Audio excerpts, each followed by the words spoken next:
From the Presidential Palace, Manila, Dateline Malacañang.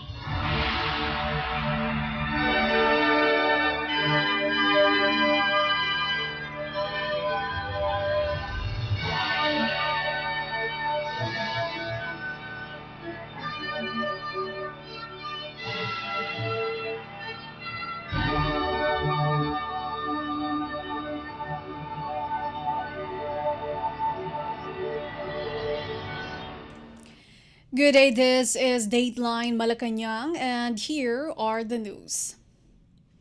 The Philippine government, through the Department of Trade and Industry or DTI, is thoroughly coordinating with local government units or LGUs in monitoring the prices of primary products and basic services amid the expected onslaught of La Nina in the country.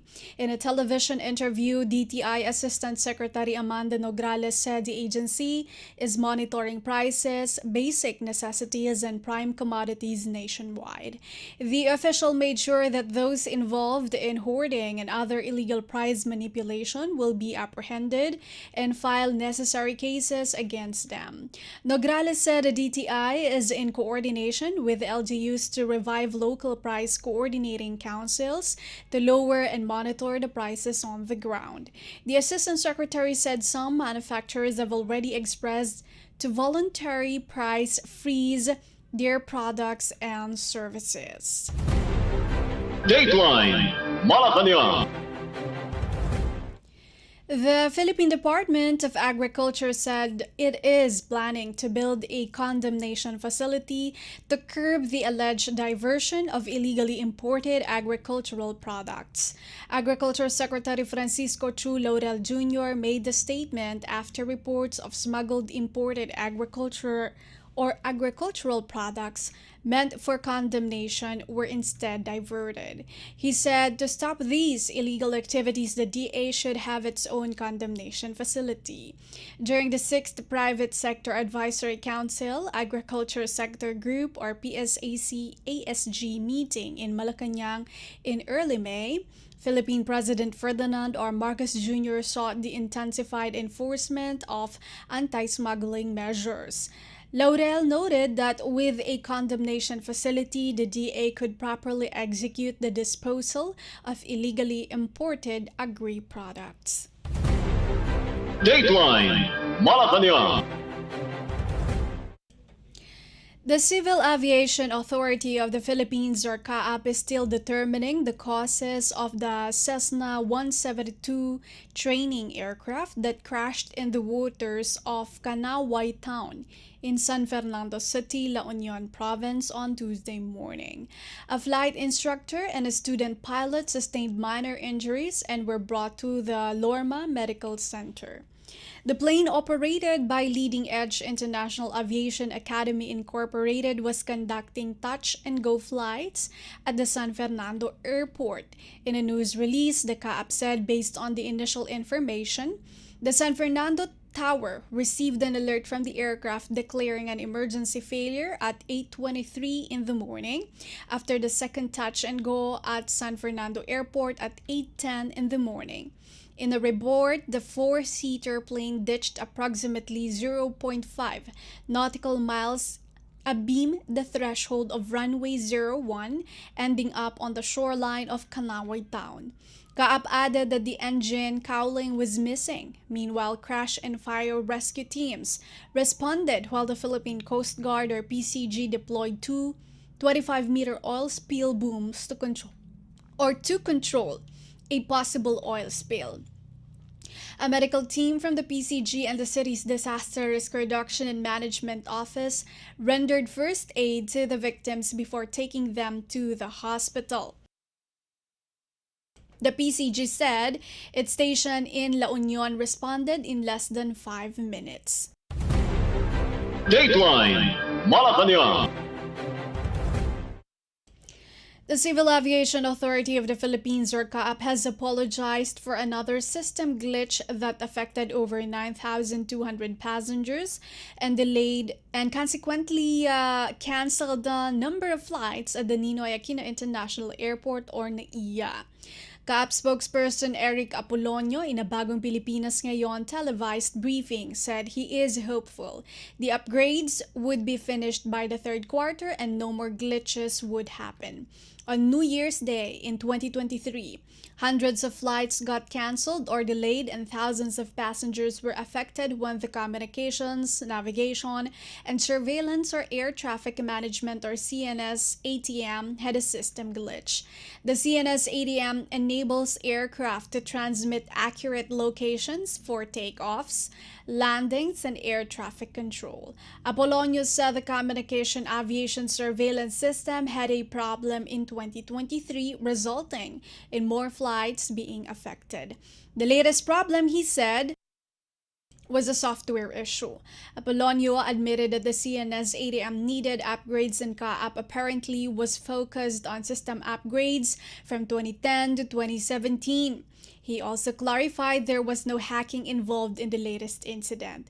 According to CAAP, the ATM's Flight Data Processing System or FDPS was unable to send data to the controller workstations, affecting the air traffic flow in and out of Manila. During that period, the CNS equipment remained functional. However, the glitch prompted the air traffic service to resort to manual data transmission using paper strips. Meanwhile, Apolonio said the incident, which started 11:27 in the morning, Monday, lasted for about 2 hours. The Manila International Airport Authority opened the runways 24 hours for recovery operations. Apolonio said the upgrade is gradual. Dateline Malacañang. Philippine Department of Foreign Affairs or DFA Secretary Enrique Manalo said the Chinese government's policy of detaining trespassers would be a violation of the United Nations Convention on the Law of the Sea or UNCLOS if applied to areas beyond its jurisdiction in the South China Sea or SCS. The South China Morning Post last week reported that under the new regulation of the 2021 Chinese Coast Guard or CCG law, the CCG could detain foreigners suspected of illegally crossing Chinese borders up to 60 days without trial. The new regulation, which takes effect on June 15, was issued following the successful civilian mission conducted by the Atin Ito Coalition of Scarborough Shoal. Currently, no official translated version of the CCG regulation has been released. China claims a huge swath of the South China Sea, including several features situated in it as part of its territory. This claim, based on Beijing's 9-dash line, overlaps with the internationally recognized exclusive economic zones or EEZs of several Southeast Asian nations, including the Philippines. Atin Ito volunteers, including about 100 small fishing boats, helped distribute a total of 6,000 liters of fuel and 1,000 food packs to 670 fisherfolk in West Philippine Sea on May 14 to May 17. The Philippine Coast Guard or PCG deployed 2 vessels, BRP Bagakay and BRP Panglao, as escorts, in addition to an aerial asset from the Aviation Command. The Armed Forces of the Philippines or AFP likewise lauded the group for its significant role in asserting the Philippines' presence and rights in the West Philippine Sea. Dateline Malacañang. The Philippine Department of Foreign Affairs or DFA has yet to receive solid proof that the call on the alleged new model in the Ayungin Shoal has transpired between a Chinese diplomat and a ranking Armed Forces of the Philippines or AFP official. Foreign Affairs Secretary Enrique Manalo stood pat on the government position that there has never been a cabinet-level agreement on any of the Chinese proposal pertaining to the Ayungin Shoal.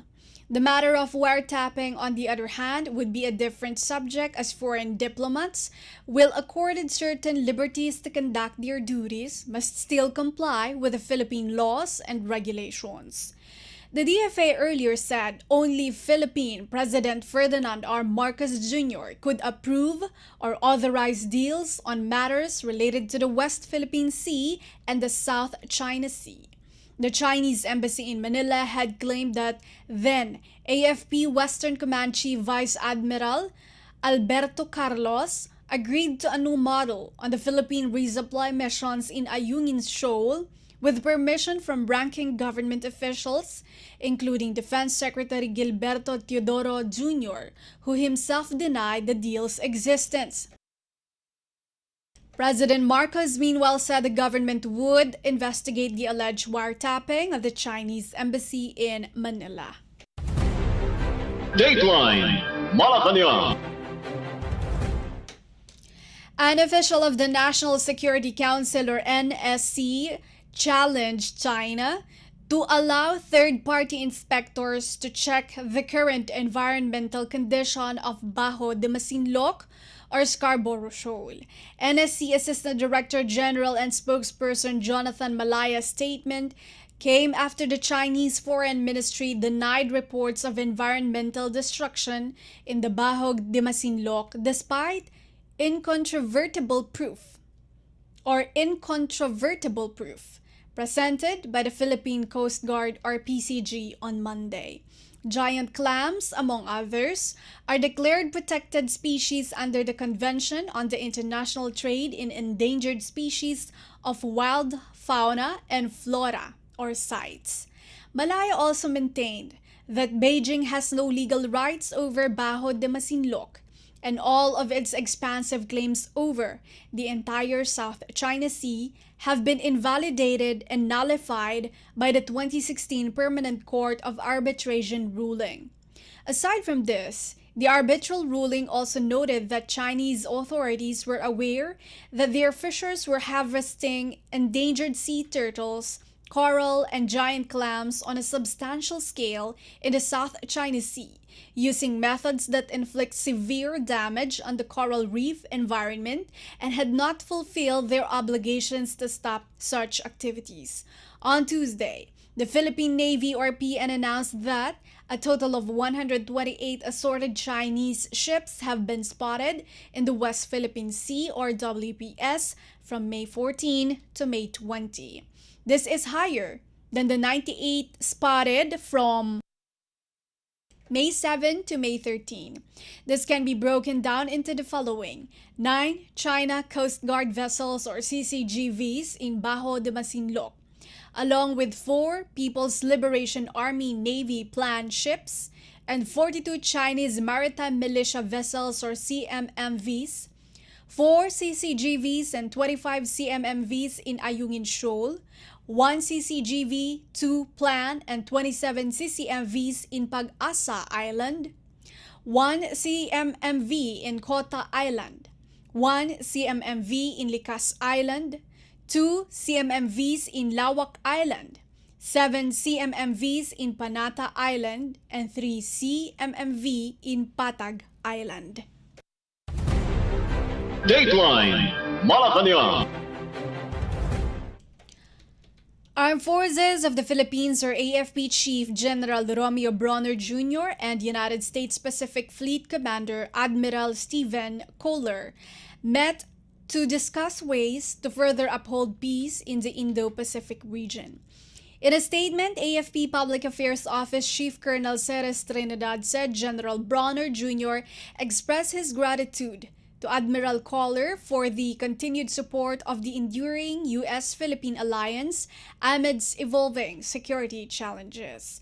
During their meeting at the AFP headquarters in Camp Aguinaldo, Quezon City, Bronner reaffirmed the AFP's dedication to upholding a free and stable Indo-Pacific region through rules-based approaches under international law. Trinidad said Kohler's courtesy call reflects the AFP's strategic partnership to strengthen interoperability and further advance combined capabilities in the maritime domain. The two officials also discussed the conduct of the first ever multilateral maritime cooperative activity and its regular holding between Manila and Washington, D.C. These activities are part of the ongoing effort to underscore collective commitment to regional and international cooperation in safeguarding the Indo-Pacific region. Dateline Malacañang. Philippine Migrant Workers Secretary Hans Leo Cacdac laid out the programs of the Philippine Department of Migrant Workers or DMW for overseas Filipino workers or OFWs in front of the Commission on Appointments or CA. In his message, Cacdac said the DMW continues to promote the rights of OFWs by implementing a rights-based approach, such as programs against illegal recruitment and human trafficking. Also, part of promoting the rights of OFWs is strengthening bilateral labor agreement and labor diplomacy that aim to make sure the recruitment of OFWs are safe, fair, ethical, and transparent. Cacdac assured that the 2.8 billion Philippine peso action fund of the DMW will be used to help OFWs in need as well as their families. Meanwhile, the CA deferred the deliberations for the ad interim appointment of Cacdac as Secretary of the DMW due to lack of time. Earlier, the CA approved the ad interim promotion of 33 officials of the Armed Forces of the Philippines or AFP. Among the appointees that was approved were 1 Lieutenant General, 1 Major General, 3 Brigadier General, and 28 colonels and a Navy captain. The promotion was headed by Lieutenant General Facundo Palafox IV, who was appointed commander of the AFP Southern Luzon Command or SOLCOM. According to AFP Public Affairs Office Chief Colonel Ceres Trinidad, the confirmation of Palafox is a testament of the meritocracy of the military, where the promotion in rank is based on the ability and character of the official. Dateline Malacañang. The Philippine Department of Justice or DOJ said the Philippine government is still waiting for Timor-Leste's decision on ousted lawmaker Arnolfo Teves Jr. DOJ spokesperson Miko Clavano made this statement in reply to reports that Teves' request for political asylum has been turned down. Teves is fighting his deportation back to the Philippines and has remained in Timor-Leste, where he was arrested last March based on a red notice issued by the International Criminal Police or Interpol, the International Criminal Police Organization. The former lawmaker is facing 10 counts of murder, 12 counts of frustrated murder, and 4 counts of attempted murder before the Manila Regional Trial Court or RTC Branch 51 in relation to the March 4, 2023 shootings in Pamplona town. The trial court had issued an arrest order against him. Meanwhile, Teves' counsel, Ferdinand Topacio, said they are yet to receive any confirmation of a Timor court decision on the asylum request, and said that any denial would be subject to an appeal, which has a 20-day transitional period within which the requesting party would not be deported. Dateline Malacañang. The Philippine Chamber of Commerce and Industry or PCCI will sign a Memorandum of Understanding or MOU with its counterpart in Brunei Darussalam to strengthen business-to-business partnership between the two countries.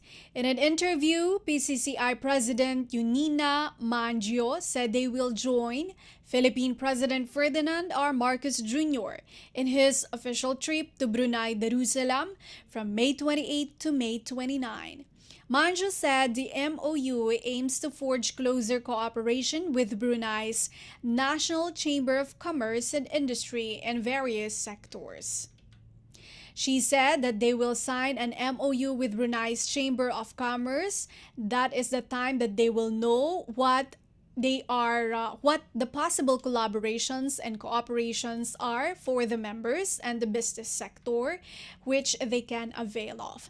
The agreement is expected to pave the way for a more robust economic engagement and a stronger bilateral partnership between the two Southeast Asian countries. Manja said the PCCI will also extend the invitation to its counterpart in Brunei to participate in the upcoming Halal Forum in Manila. She said a closer collaboration with Brunei will strengthen the trade and investment activities in the Brunei Darussalam, Indonesia, Malaysia, Philippines, East Asian Growth Area, or the BIMP IAGA. Dateline Malacañang. The Philippine Bureau of Immigration, or BI, warned the public against unscrupulous individuals using the agency's name to scam people. BI Commissioner Norman Tancinco issued a warning after the agency received a request for verification from a Filipino woman whose American partner was allegedly held at the Ninoy Aquino International Airport, or NAIA. The American supposedly received an order from a BI Facebook account to pay 40,000 Philippine peso as a penalty for arriving with undocumented foreign currency found in his luggage, which exceeds the legal amount. Tancinco clarified that the BI does not deal with incoming currencies and luggage, noting this is a scam. He said these matters are under the jurisdiction of the Philippine Bureau of Customs, or BOC. Under the BOC's rules, travelers must declare foreign currencies in excess of 10,000 US dollars or its equivalent in other currencies. Earlier this month, the BI also received a request for verification from a Filipina whose South Korean partner received a similar order. The BI said a Facebook account reportedly sent a message to the Filipina demanding payment of US $350 for fines. Tancinco also lauded the effort of the two Filipinas for coming forward to verify such demands for payment. The public has been advised to send verification requests to the BI's Facebook account at facebook.com/Official Bureau of Immigration or via their hotline at +632 8 4652 400. Meanwhile, BI officers recently intercepted a passenger traveling from Bangkok at the Ninoy Aquino International Airport, or NAIA Terminal 1 for presenting counterfeit documents. According to the BI's Immigration Protection and Border Enforcement, or IPROBS, 32-year-old Wang Welkyung arrived in the country on board a Philippine Airlines flight and attempted to clear the immigration counter with his counterfeit Mauritius passport and identification card on May 17. BI records show that Wang previously traveled in the Philippines by presenting a Chinese passport. Wang revealed during interrogation that he acquired the fraudulent document after allegedly investing 200,000 US dollars, but admitted to have never traveled to Mauritius for the processing. He instead received the passport and identity card while he was in Thailand. A verification done by BI's Forensic Documents Laboratory revealed that the documents presented were counterfeit.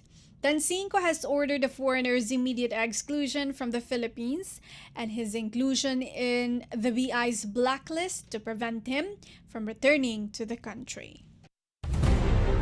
Dateline Malacañang. And finally, for Dateline Malacañang, the Philippine Commission on Elections, or COMELEC, is preparing for the delivery of another batch of 20,000 automated counting machines, or ACMs, from South Korea, which is expected in August. In an interview, COMELEC chairperson George Erwin Garcia said they are coordinating with the Philippine Bureau of Customs, or BOC, on the arrival of the machines to be manufactured by service provider South Korean joint venture firm Miro Systems. On Tuesday, Garcia led a demonstration of the prototype of Miro's ACMs before members of the Kapisanan ng mga Broadcaster ng Pilipinas, or KBP. The poll body has reported that the 20 ACMs that were initially delivered from South Korea passed the Hardware Acceptance Test, or HAT, on Monday, which was held at the Paul Body's warehouse in Santa Rosa, Laguna. Meanwhile, Garcia defended the Paul Body's decision to lease ACMs. Garcia said they are still paying warehousing fees for the storage of 80,000 precinct count optical scan or PCOS machines and 97,000 vote counting machines or VCMs purchased by the Paul Body and were used in the past polls. Without divulging further details, he added the COMELEC saved 800 million Philippine peso in public funds through the measure. All ACMs to be used for the 2025 midterm elections must undergo stringent accuracy testing, such as the hat, before they can be officially received by the Paul Body. The hat involves unpacking each box, turning the ACM unit on, and running the different diagnostics to ensure that each and every component is working properly and meets the specifications and customization as directed by COMELEC. The Paul Body added the diagnostic test results show that all ACM parts such as the sensor, touch screen, scanner, printer, camera, USB ports, LED, external keypad, among others, passed the appropriate criteria for each component during the hat. Some 100,000 ACMs will be manufactured by the South Korean firm for next year's midterm elections. Dateline Malacañang.